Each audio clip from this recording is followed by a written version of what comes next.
Good morning, everyone, especially to you, Sir Tikasan. I am Riza Beidoroba, and my partner is Ma'am Clara Joy Domaglio. Our topic is all about curriculum. I will be the one to discuss with you the curriculum, nature, concepts, and purposes, while Ma'am Clara Joy will discuss to you the curriculum design strategies and approaches. So I will now start my report.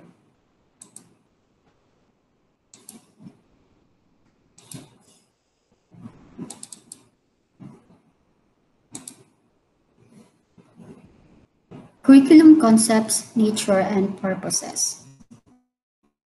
Curriculum. The word curriculum began as a Latin word which means a race or the course of a race, which in turn derives from the verb currere, meaning to run or to proceed. The concept of curriculum is as dynamic as the changes that occur in society. In its narrow sense, curriculum is viewed merely as a listing of subjects to be taught in school. In a broader sense, it reflects to the total learning experiences of individuals, not only in schools but in society as well. What is curriculum? What is its purpose? What is its nature? So these are the fundamental questions that will be addressed in this presentation. There are many definitions of curriculum. Because of this, the concept of curriculum is sometimes characterized as fragmentary, elusive, and confusing. However, the numerous definitions indicate dynamism that connotes diverse interpretation of what curriculum is all about.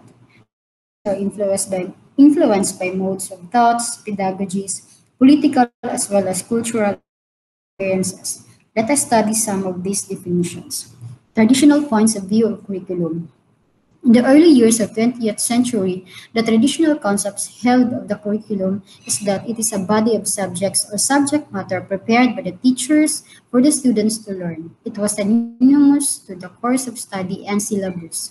Robert M. Hutchins views curriculum as permanent studies, where the rule of grammar, reading, rhetoric, and logic and mathematics for basic education are emphasized.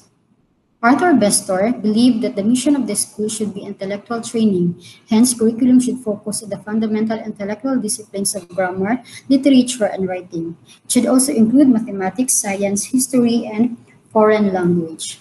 This definition leads us to the view of Joseph Schwab that discipline is the sole source of curriculum. Thus, in our education system, curriculum is divided into chunks of knowledge we call subject areas in basic education, such as English, mathematics, science, social studies, and others. In college, discipline may include humanities, sciences, languages, and many more. On the other hand, in the progressive points of view, a listing of school subjects, syllabi, course of study, and list of courses or specific discipline do not make a curriculum. This can only be called curriculum if the written materials are actualized by the learner. Broadly speaking, curriculum is defined as the total learning experiences of the individual. This definition is anchored on John Lewis' definition of experience and education. He believed reflective thinking is a means that unifies curricular elements. Thought is not derived from action but tested by application. For Caswell and Campbell, curriculum is an experience all experiences children have under the guidance of teachers. This definition is shared by Smith, Stanley, and Shores when they define curriculum as a sequence of potential experiences set up in the schools for the purpose of disciplining children and youth in group ways of thinking and acting. For Mars and Willis, on the other hand, view curriculum as all the experiences in the classroom, which are planned and enacted by the teacher and also learned by the students. So basically, the main difference between the two lies in where the student learning is centered. Traditional school focus on the teacher and what they teach, while progressive school focus on the students and how they can learn. So from the various definitions and concepts presented, it is clear that curriculum is a dynamic process. Development connotes changes which are systematic. A change for the better means any alteration, modification, or improvement of existing condition. To produce positive changes, development should be purposeful, planned, and progressive. This is how curriculum evolves. Let us look at the two models of curriculum development of concepts of Ralph Tyler and Hilba Taba. Ralph Tyler model or the four basic principles. This is also known as the Tyler's rationale. He posited four fundamental questions or principles in examining any curriculum in schools. These four, these four fundamental principles are as follows. What educational purposes should be the school seek to attain? What educational experiences can be provided that are likely to attain these purposes? How can these educational experiences be effectively organized? And for number four, how can we determine whether these purposes are being attained or not? In summary, Tyler's model showed that in curriculum development, the following considerations should be made. Purposes of the school, educational experiences related to the purposes, organization of the experiences, and evaluation of the experiences. On the other hand, Hilda Taba improve on Tyler's rationale by making a linear model. She believed that teachers who teach or implement a curriculum should participate in developing it. Her advocacy was commonly called the grassroots approach. She presented seven major steps to her model where teachers could have a major input. These steps are as follows. Diagnosis of learners' needs and expectation of the larger society, formulation of learning objectives, selection of learning content, organization of learning content, selection of learning experiences, organization of learning activities, and determination of what to evaluate and the means of doing it. As you look into the curriculum models, there are three interacting processes in curriculum development. These are planning, implementing, and evaluating. Okay, so we will proceed with the types of curriculum operating in schools. So from the various concepts given, Alan Blackthorne in 2000 described seven types of curriculum operating in schools. So number one, recommended curriculum. These are proposed by scholars and professional organizations. So professional organizations like DepEd, CHED, and DOST. So written curriculum, it appears in school, district divisions, or country documents.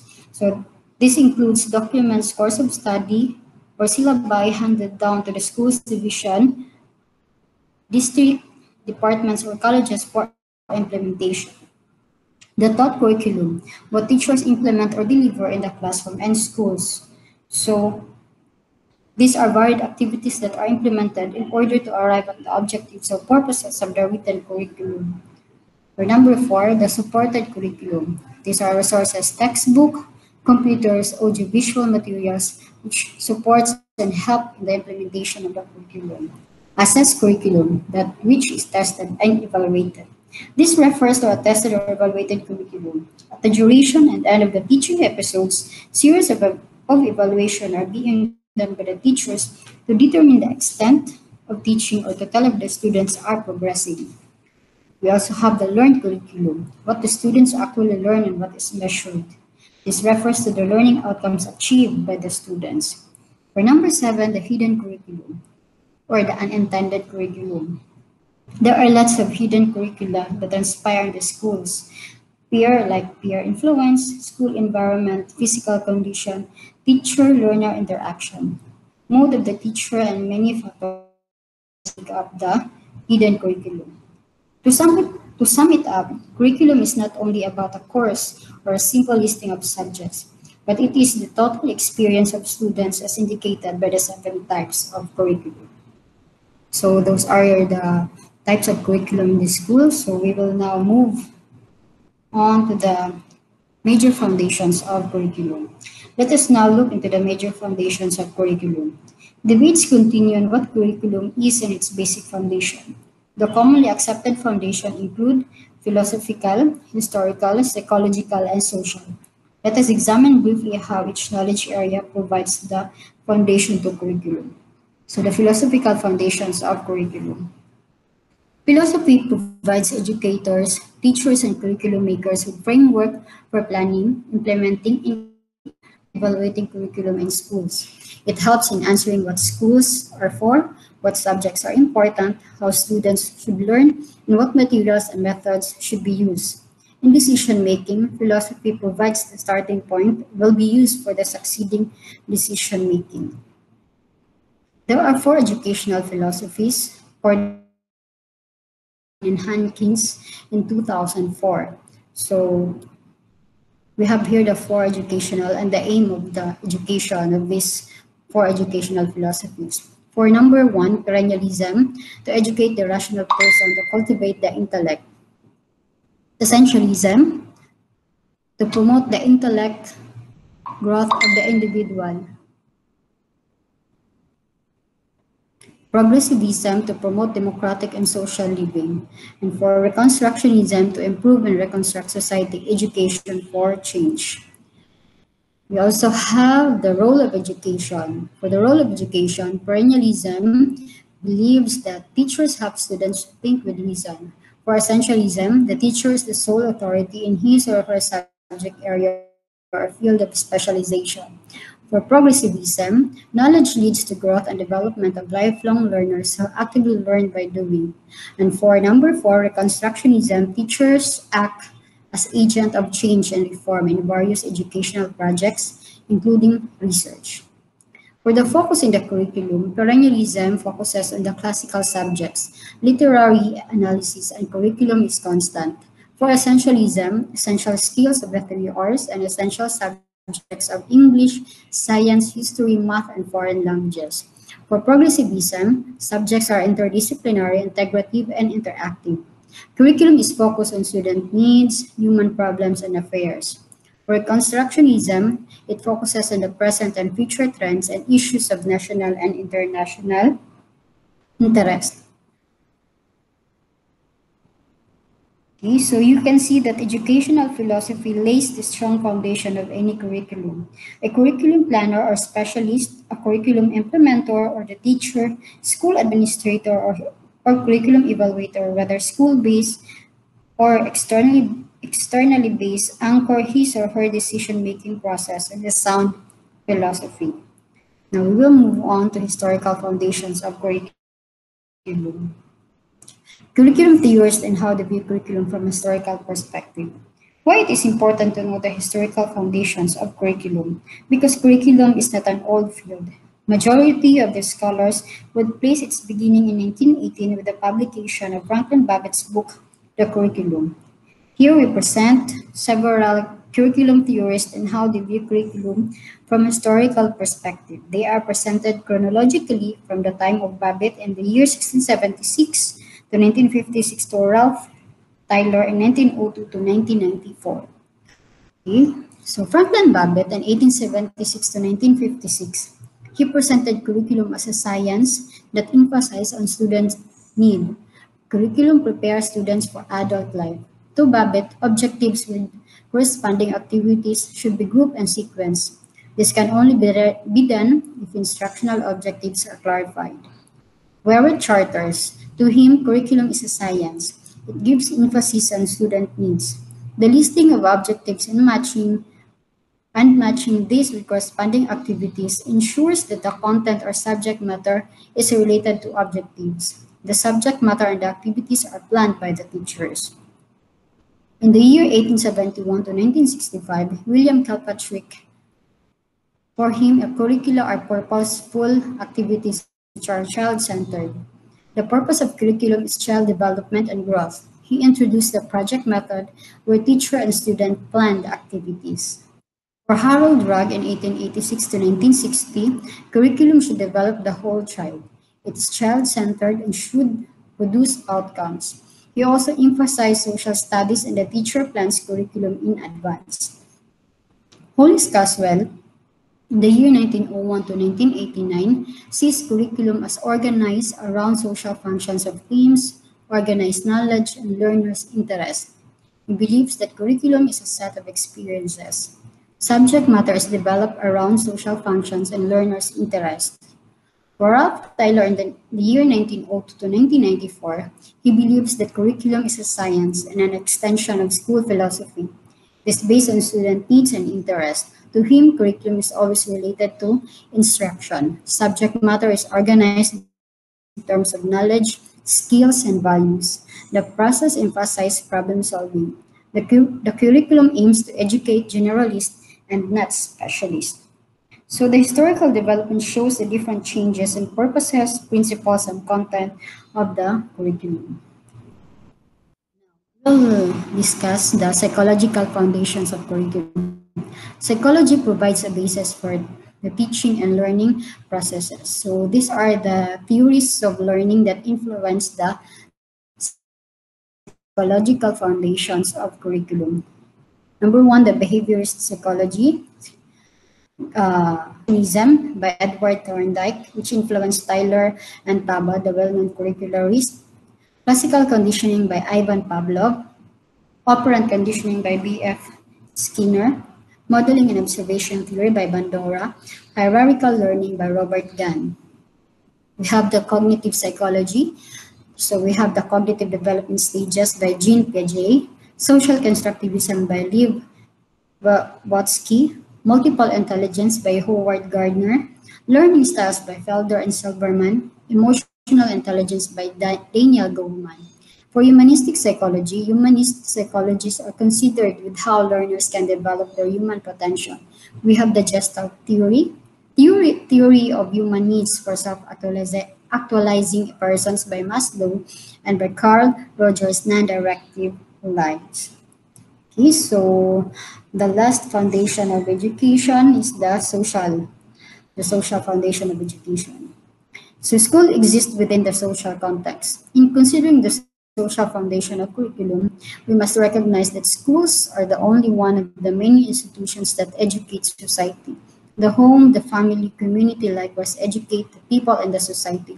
But schools are formal institutions that address more complex and interrelated societies and the world. The relationship of curriculum and the society is mutual and encompassing. Hence, to be relevant, the curricula should reflect and preserve the culture of society and its aspiration. At the same time, society should also imbibe the changes brought about by the formal institution called schools. So that ends my report. Ma'am Clary Joy will have the continuation of our topic.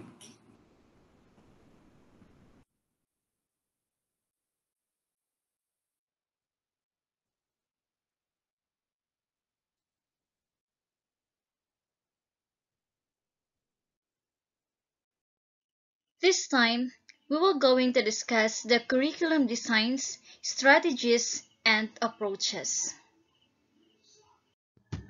Curriculum design. It is a term used to describe the purposeful, deliberate, and systematic organization of curriculum within a class or a course.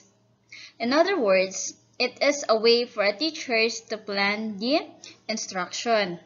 So as a teacher, one has to be a curriculum designer, a curriculum implementer, and a curriculum evaluator. In every single day in our classroom discussion, a teacher plans, implements, and evaluates the curriculum in a school. When teachers design the curriculum, they will going to identify what will be done, who will do it, and what schedule to follow. Curriculum design models. So approaches to curriculum design, we have the two, the subject-centered and the learner-centered. Under in subject-centered, we have the subject design, the discipline design, the correlation design, the broad field or the interdisciplinary design. On the other hand, in the learner-centered, we have the child-centered, the experience-centered, and humanistic. Subject-centered design. This model focuses on the content of the curriculum. The subject-centered design corresponds mostly to the textbook written for the specific subject. The school divides the school hours to the different subject areas. Subject design is the oldest and so far the most familiar design for teacher, parents, and other laymen. According to the advocates, subject design has an advantage because it is easy to deliver. Books and other instructional materials are commercially available. In the Philippine educational system, the number of subjects in elementary is fewer than the secondary level. In the college, the number of subjects is based on the programs being pursued. However, in subject designs, sometimes learning is so compartmentalized It focuses so much on the content that it forgets the natural tendencies, interests, and experiences of the students.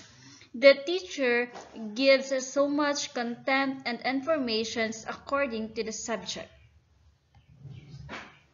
Discipline design. Discipline design is somewhat related to subject design. However, while the subject design centers only on the cluster of content, the discipline design focuses on the academic discipline. It refers to the specific knowledge learned through a method which is used to study specific content of their fields. For example, if you are studying biology, you need also to learn how the biologists learn. When you are studying mathematics, you also learn how the mathematicians learn. In the same manner, teachers should teach how the scholars or the students in the discipline will convey the particular knowledge. It is often used in college, but not in elementary and secondary levels. Correlation design comes from core, correlated curriculum design that links separate subjects designs in order to reduce fragmentation. Subjects are related to one another, but each subject maintains its identity. This is commonly found in the university level, where students need expertise in specific subjects. This design combine or integrate only two subjects. For example, the biochemistry. This is the combination of the biology and the chemistry. This design helped the students to see the connection between the two subjects. Broad field design. While the correlation design is the combination of two subjects, and broad field design, it is the combination of two or more related subjects into a single broad field. The purpose of this design is to give emphasis to the relationship between subjects and help the students to see the connections between the subjects.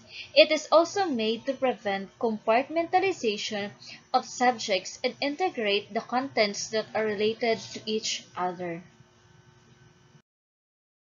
The learner-centered design.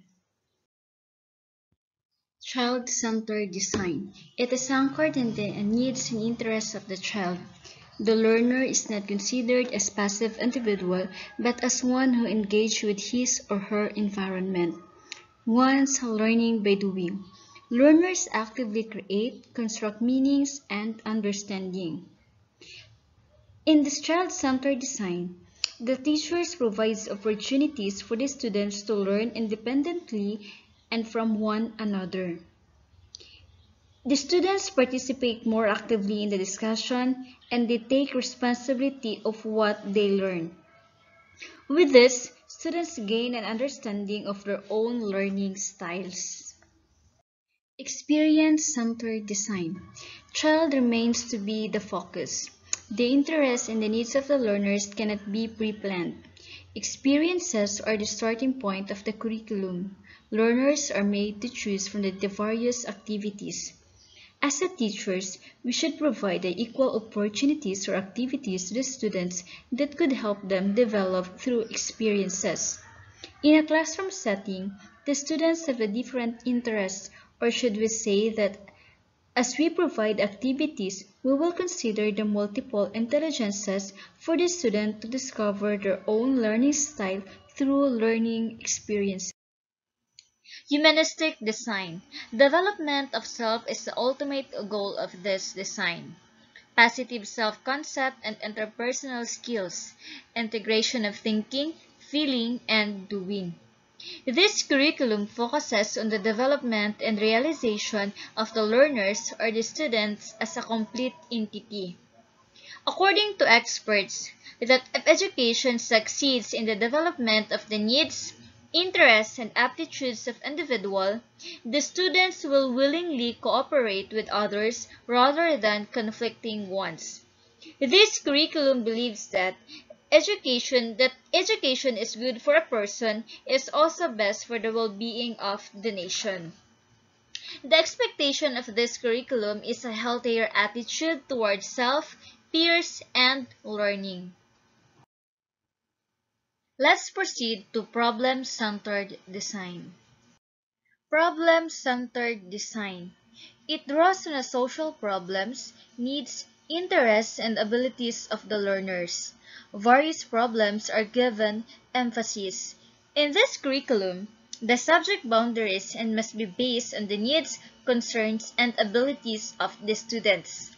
This design provides learning an environment in which competence is encouraged not primarily by imparting knowledge but through encouraging an inquisitive style of learning.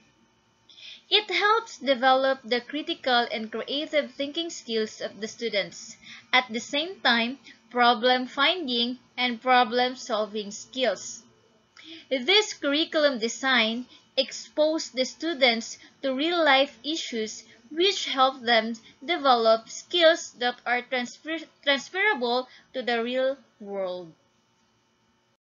Life situation design. What makes this design unique is that the contents are organized in ways that allow students to clearly view problems areas clearly. It uses the past and present experience of the learners as a means to analyze the basic areas of living. As a starting point, the pressing immediate problems of the society and the students' existing problems or concerns are utilized. This design focuses on a problem-solving procedures. The connection of the subject matter to real-life situation increases the relevance of the curriculum. Another example of the problem-centered design is the core design. It centers on the general education problem and the problems that are based on the common human activities. The central focus of the core design includes the common needs, problems, and concerns of the learner. There are ways on how to proceed following a core design of a curriculum. It is popularized by Founts and Bossing in 1959. Here are the following ways. Number one is the problem is selected by either the teacher or the students. A group consensus is made to identify the important problem and interests of the class. Problems are selected on the basis of developed criteria for selection. The problem is clearly stated and defined. Areas of the study are decided, including dividing the class either by individual or by group. Needed information is listed and discussed. Resources for obtaining information are listed and discussed as well. Information is obtained and organized. Information is analyzed and interpreted. Tentative conclusions are stated and tested. A report is presented to the class on an individual or a group basis. Conclusions are evaluated. New avenues of exploration toward further problem solving are examined. Approaches to the curriculum design. The three major curriculum design models, which are the subject-centered design, the learner-centered design, and the problem-centered designs, are implemented through the different approaches that are accepted by the teachers and curriculum practitioners. How the design is utilized becomes the approach to the curriculum. Subject-centered approach. Anchored in the curriculum design which prescribes different and separate subjects into one broad field. This approach considers the following. The primary focus is the subject matter. The emphasis is on bits and pieces of information which are detached from life. The continuing pursuit of learning outside the school is not emphasized. Learning should only take place inside the classroom. The subject matter serves as a means of identifying problems and living. The example of this approach is when the school aims to produce best graduates, the learners must excel in all academic fields in order to be on the top rank. Everyone must master the subject matter. The higher the level of cognitive intelligence, the better for the learner. The school gives emphasis on the intellectual development and set aside emotional and psychomotor development. Success means mastery of the subject matter. Child or learner-centered approach. This approach to curriculum design is based on the underlying philosophy that the child is the center of the educational process. Curriculum is constructed based on the needs, interests, purposes, and abilities of the learners. Curriculum is also built upon the learner's knowledge, skills, learning, and potentials. When the school is anchored in the theory of multiple intelligences in all its curricular and co-curricular activities, every classroom is made up of activity centers where the children are given time and opportunities to hone their skills and capacities. The activities of every learners are differentiated according to the student's abilities, interests, and needs. Each child is considered important, and each capacity is respected. Learners are not compared in one another. Learners' own performance are compared against target which they set for themselves. The school does not believe in failure, but rather in success. The teacher's task is to guide the learner to what he or she would like to accomplish. All throughout the year, the learner is the center of the education. Problem-centered approach. This approach is based on a curriculum design which assumes that in the process of living, children experience problems. Thus, problem solving enables the learners to become increasingly able to achieve complete or total development as individuals. The school believes that a learner should be trained to solve real-life problems that come about because of the needs, interests, and abilities of the learners. Most of the school activities revolve around solutions to problems like poverty, drug problems, deterioration of positive values, environmental concerns, and many more. Since the school is using problem-centered approach, case study as a method of teaching is popularly utilized. Practical work as a solution to the problem is also used. Thus, development of business skills, social skills, construction skills to solve specific problems are given also the emphasis. Those are the three curricular design approaches, and they are distinct from each other. Each design approach gives the school a special character. However, most of the implementers meld the different designs in their school. And that ends our report. Together with Ma'am Rizame Turuba, I am Clara Joy E. Dumagio. Thank you for listening and God bless us all.